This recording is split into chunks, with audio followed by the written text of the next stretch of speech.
पहिलं वावर बी नव्हता ना, आता रजिस्टर झाली ना, पैशाची मस्ती आली. बघ गरीब मराठी पैसे कसे लागले, उडे उडे 1 रुपया ठेवत नाही मराठी खिशात, 1 रुपया उडे उडे तरी निवडून येत नाही.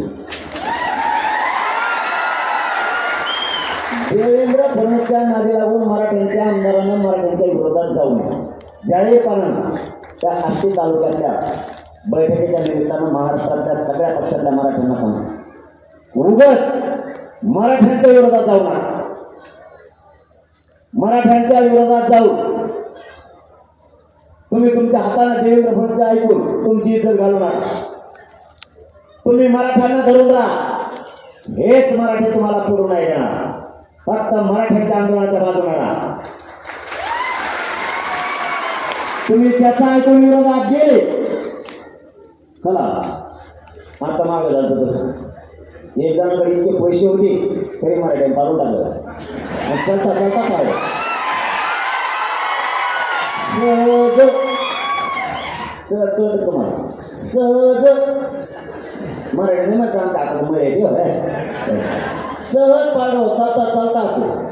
आणि असे खऱ्या खांद्याचे ते त्याच्यावर कसं करतो तलवार असं चाललेलं, म्हटलं सैन्य होतो, म्हटलं सैन्य फुट होतं, तसंच होतं. आम्ही तसे पैसे लय मारण्याचे, आमची जात अशी आमची जात तशी, जेवढे हाणायचे नुसते खऱ्या खांदायचे. ते गुदाळ्याला पहिलं असतं तसं मराठी चालता पडून कधी. आता म्हणजे लय बेकार आहे मराठी. आता कसा कसा कळाला, तुमच्यात ताकद आहे, तुम्हाला ताकदीची जाणीव ठेवा. तुमच्यात लय ताकद, तुमच्यात लय ताकद. काही कुणाला पाय लावायचा नाही, कुणाचा पाय पडायचा नाही, कोणाला घ्यायचा संबंध. आपली काय कमी ताकद नाही. आणि आपण काय करू शकतो राज्यात मराठी हे मात्र सरकारला कळलं. एकदाच फक्त पार आणून होतो 32 जणांचा कार्यक्रमच केला मराठी. एक थोडं नाही चला सगळे एक शिक्का चालली. यावर नंतर करायचं जर ठरलं तर, जर पाडायचं ठरलं असे फाडीदान ह्यावारी नेली 50 वर्ष तर ती फिरून उभा राहिला. निवडणूक म्हणलं का झाकाली पाहिजे. एखादा पक्षाला मला तुला तिकीट देऊ, मला तर तिकीट नको, मला दुसरं काय सांग तिकीट देऊ. इतकं आता कसं झालं एक जणाचं, आता तर 48 मतदारसंघ 54 पैकी राखीवमधले मराठा तिकडं मतदान केलं, तिकडं निवडून येते. म्हणजे असे 48 आमदार होते. मराठ्याच्या मतदानाशिवाय निवडून येत नाही. प्रत्येक राखीव मतदारसंघात 1 लाखापेक्षा जास्त मतदार आहे मराठा. प्रत्येक मतदारसंघात. एवढ्या वेळेस फक्त मराठ्यांच्या बाजू मांडणारा त्यालाच मत द्यायचे, दुसऱ्याला द्यायचे नाही, अजिबात द्यायचं. आता 1 लाखाची लीड दोन सोपी गोष्ट आहे. जर राज्यामध्ये 70,000 ते 1 लाख मराठ्याचं मतदान आहे, 1 लाखाची लीड दोन सोपं आहे. एक जणाची भाऊ 5,000साठी इतका फेस पडा होता. आणि त्याला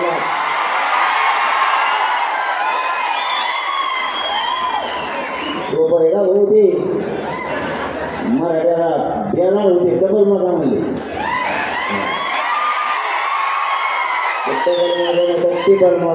गेले. आता जर मराठ्याच्या नादी लागले मराठ्याचा समजले की कुणाचा असं गेला म्हणून समजा 24ला खलास कळतात नाही. जे माझ्या समाजाच्या लेकराच्या बाजूने नाही किंवा आपला नाही अजिबात मराठ्यांच्या लेकराचा हिताचा तो आपला नसता. अजिबात भावनिक व्हायचं नाही. तुम्ही भावनिक लय लवकर होता. मग पाहुणा आहे, मग आत्याचं पोरग आहे, नेहमीचं पोरग आहे नाही ना, किंवा आपला मामाच लागतो सोडण्यात आलं नाही. दिली होतो मामाला काय मामा मामी रे हे निवडून येतात नाते जोडी दे. कुणाला नात्याचं म्हणजे ते एखादा लांब गावापासून लांब राहत असला एक गोष्ट होते ते मग आपला पाहुणा आहे देव. मग आपल्या आत्याची पोरगी दिलेली त्याला येतं सांगत दिली एकाच पाणी हे ताबडतोब नाते जोडी. भावनिक होऊ नका. तुम्ही भावनिक झाले की तुमचे लेकर समजा त्यांना आयुष्याचं मिळालंय. तुमच्या ताकदीवर यांना आयुष्याच्या संपाद्या मिळाल्या. यांच्या 10 पिढ्या संपणार नाहीत का मिळाल्या. तुमच्या लेकराचं काय. तुमच्या लेकराला आयुष्याचं आरक्षण द्यायचं हे भावनिक करते. आता त्यांनी सांगितलं बघा लाडक्या बहिणीला 1500 आणले ते चांगले काय अडचण नाही. घ्या थोडं काम आले पण आपल्याला पैसेच आपले तर त्याचे काय देवदर्शन का वावर का नागपूरचं त्याचं पैसे आपले. इथे बिस्किट पुडा घेतला जीएसटी कटत, पुस्तक घेतलं कटत, पेन घेतला तरी जीएसटी कटत, पैसे आपले कारण घ्या त्याला काय होते चांगलं आहे. पण मामानी लाडक्या बहिणी दिले पण भाज्याचं काय. अरे बाबा भाच्याला आरक्षण पाहिजे ना आयुष्याचं त्याला नोकरी लागायचं. बहिणी दिले आयुष्याला नाही पुरणार ते आमच्या. भाच्याला आरक्षण पाहिजे ते दी भाचा सोडून दिला आणि दाजीचं फेस पाडा ना शेतावर काम करू बनावर. दाजीच्या मालाला भाव देतो का. दाजीचं जर डोकं सरकलाय का दिसत रुग्ण घेऊन मुंबई.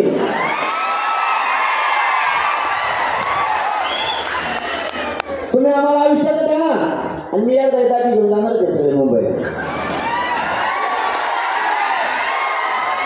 मावशी हो तुमचे मथरे एकदा मी सगळे मुंबईला येणार बघा नाही कळलं.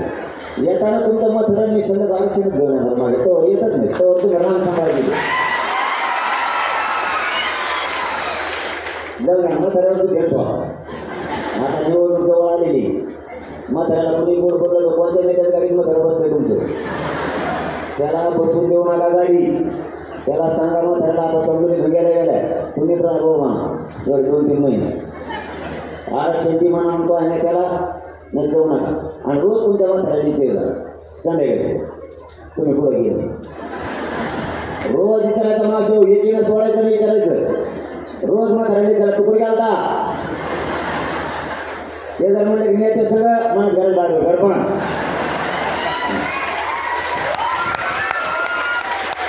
नेते सगळं हेळलं की भाकर बंधन घर बंधन सगळं बंद. मी तुमचा भाऊ म्हणून तुमच्या माझं काळजी करू नका तुम्ही.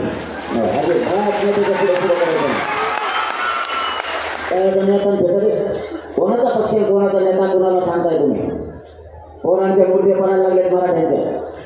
एका टक्क्यावर लेकर उठले तर घरी घरात यायला लागले. तुम्ही केलेल्या कष्टाचा काय उपयोग. ऊस तोडले तुम्ही, वावर ऐकले तुम्ही, वेळ पडली तर व्याजाला पैसे काढले तुम्ही आणि त्या लेकराला नोकरीच नाही लागली तर करायचं काय. मला या पाठीमागच्या दौऱ्यात मी होळच्या आणि आंबेजोगाईच्या मध्ये होतो. दौरा पडला आणि ती सोशल मीडियावरती गेला. एक हिंगोलीचा बांधव होता त्याची मुलगी शिकली. सगळा पैसा पणाला लावला सगळी ताकद पणाला लावली. गेल्या वर्षी तिचा नंबर हुकला. जवळ काही राहिलं नाही. आता केलं काय पाहिजे. मुलीचं स्वप्न त्याला साकार करायचं आणि मुलीला आई बापाचं स्वप्न साकार करायचं. पण आरक्षणा पायी घरी बसली. त्यांच्या नशिबाने यावेळेस त्यांचं कुणबी प्रमाणपत्र निघालं आणि माझा दौरा पडला. मोटरसायकल होती हिंगोलीहून तो माणूस बीड आला. होळच्या आणि आंबेजोगाईच्या आसपास मोदी त्यांनी आम्हाला गाठलं. आमच्या गाड्या थांबल्याच्या नंतर तो मुलीसह गाडीजवळ आला आणि त्यांनी सांगितलं दादा माझं कुणबी प्रमाणपत्र निघालंय आणि माझं लेकरू MBBS ला लागलंय. माझ्या जीवनाचं सार्थक झालं. हे स्वप्न राजकीय नेता नाही पूर्ण करणार. हे स्वप्न माझ्या मराठ्यांनी बघितले. आपल्या लेकराचा आक्रोश जरा डोळ्यासमोर असू द्या. कोणाचा पक्ष आणि कोणाचा आमदार आणि कोणाचा नेता. आपलं लेकरू आपल्यासाठी आयुष्याचा आधार आहे. म्हातारपणाला आपल्या आयुष्याची काठी आधाराची आपले लेकर आहेत. तुम्ही दुःखात असल्यावर एकही नेता तुम्हाला आधार म्हणून येणार नाहीये. मराठ्यांनी मनात परिवर्तन करा विचारात सुद्धा. कोणाच्या आशेवर जवळ आपलं आयुष्य कधी जाणार नाहीये. तुमचे लेकर तुमचा आधार आहे. सोन्यासारखे लेकर सुशिक्षित बेकार म्हणून हिंडायला लागले आणि आपण मोठं नेत्याला करायला लागलो. कधी काही दुःख आलं तर आपलं लेकर आपल्या हाताला धरून चालणार आहे. तुम्ही कोणत्या दवाखान्यात कोणता नेता नाही उठा देणार तुम्हाला. तुमच्या तोंडावर हात करायला तुमचे लेकर पाहिजे. कोणाला मोठं करायला निघाला तुम्ही. कोणता पक्ष आणि कोणता नेता कोणाला तुम्ही आपलं म्हणताय. माय बापानं नाही आहे जगात कोणी कोणाचं. आपले सोन्यासारखे लेकर मोठं करायचं बघा. त्याला हिंदू द्यायला आणते त्या गाडीत. त्याला येऊ दे करून अधिकारी म्हणून आपल्या घरी. नेत्याचा पुढारपण बघून आपलं आयुष्य कधीला जाणार नाहीये. त्याचं पुढारपण आपण नाही खाऊ शकत. त्याची गाडी बघून आपलं आयुष्य कधीला जाणार नाहीये. त्याचा बंगला बघून आपलं आयुष्य नाही कधीला जाणार. आपलेच लेकर आणि लेकी पायावरती उभा करा. त्यांना आरक्षण देऊन मोठं करायचं बघा. कोणता पक्ष आणि कोणता नेता कोणाचा तुम्ही झेंडे उचलताय. नाही गरीब मराठ्यांचं कोणी. आपल्या एका बांधवानं मराठा आरक्षणासाठी बलिदान दिलंय. आई बापाला एकोणता एक पोरग आणि आरक्षणा पाहिजे लेकरांना आत्महत्या केली. काय बघायचं आता या दुनियाच्या मायबापानं. स्वतःचं लेकरू काहीच केलं आधाराला सुद्धा कोणी नाही. हे हरामखोर सरकार याला मराठ्यांची मर्यादा येत नाहीये. मराठ्यांनाच हे सरकार मराठ्यांच्या विरोधात आंदोलन करायला लावतं. ज्यावेळेस आम्ही त्या कुटुंबाकडे गेलो त्या बापाचं म्हणणं एकच होतं, दादा नाही राहिलं मला कुणी आता. घर असूनही मला घर दिसत नाहीये. चार भिंतीचा जगणं माझ्यासाठी अवघड चाललंय. होता एक पोरगा त्याने आत्महत्या केली. पण होऊ द्या त्याला नाविलाज आहे. माझा मुलगा मागे येणार नाहीये. पण या समाजाला आरक्षण मिळावं ही मात्र माझी सुद्धा भावना आहे. आता त्या बापाने काय कागदावरती तेव्हा ठेवला असेल.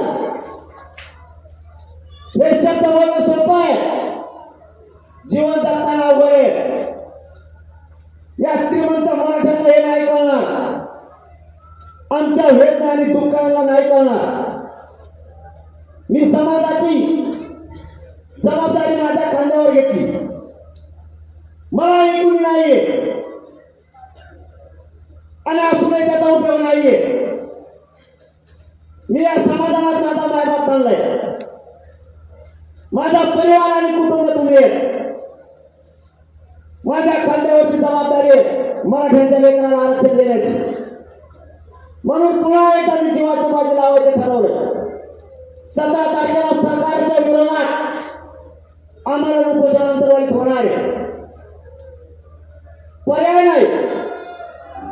काही केलं तरी पर्याय नाहीये.